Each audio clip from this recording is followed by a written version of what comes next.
to our clients and to the public is the hallmark of this law firm. McGinnis Lochridge is strongly rooted in values that require its attorneys to give back to the community and to do pro bono work. There are a number of lawyers in this firm that serve on different community boards of directors, make charitable contributions, and provide other services to a number of different organizations that support the citizens of Austin, Texas.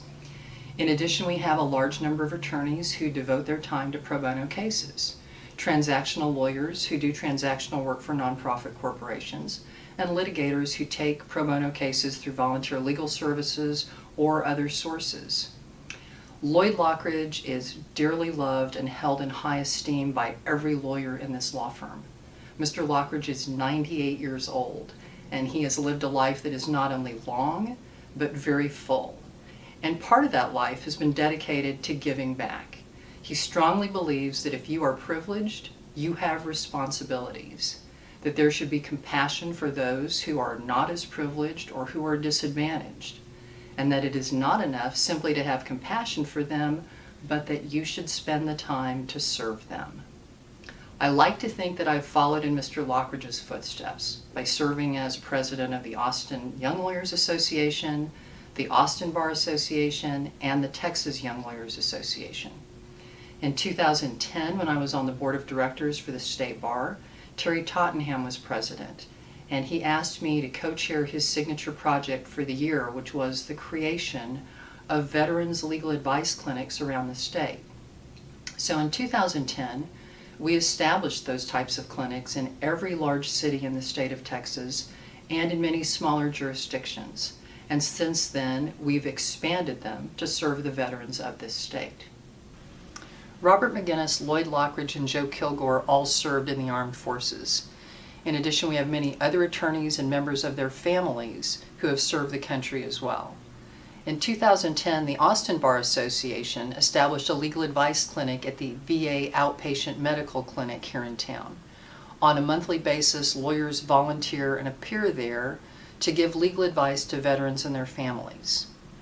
If they need further services beyond the advice, we refer them to volunteer legal services, to legal aid, and sometimes we take those cases ourselves. The veterans that come to the clinic have wide-ranging legal issues.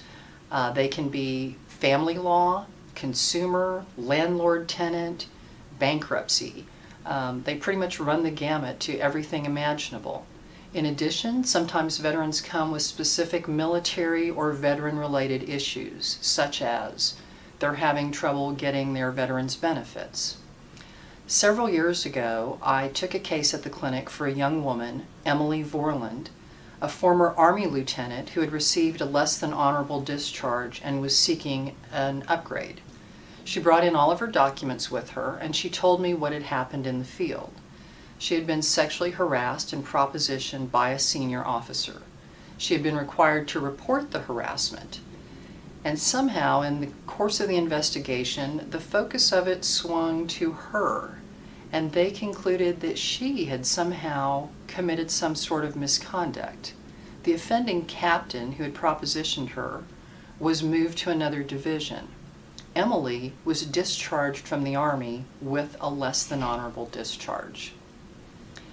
We appealed that ruling, attended a hearing in Dallas, and asked for an upgrade in her discharge, and we were denied. The manner in which the hearing was conducted and the findings of the review board were deeply disturbing to me. Following that, Emily told me about a group called Protect Our Defenders that was advocating on behalf of servicemen and women who had been sexually assaulted or harassed during their term of service, and I encouraged her to get involved with the organization. Subsequently, Human Rights Watch did a report investigating how discharge upgrades for servicemen and women who had been sexually harassed or assaulted during their term of service were being handled. Time magazine and NPR publicized the report. That same week, Emily testified before Congress, resulting in the Fairness for Veterans Amendment to the National Defense Authorization Act for next year. The amendment requires liberal consideration for characterization upgrades to discharges for service members who have suffered PTSD as a result of sexual harassment or sexual assault in the military. About 2 weeks after the Time and NPR coverage, Emily was informed by the Board for Correction of Military Records that her discharge would be upgraded. Finally, it's been a long road for her. What I've learned from this is that advocacy takes many forms. It goes beyond what we as lawyers normally do in hearings and appeals. In hindsight, I'm glad that the case took this path, because we've had an impact on many cases besides Emily's.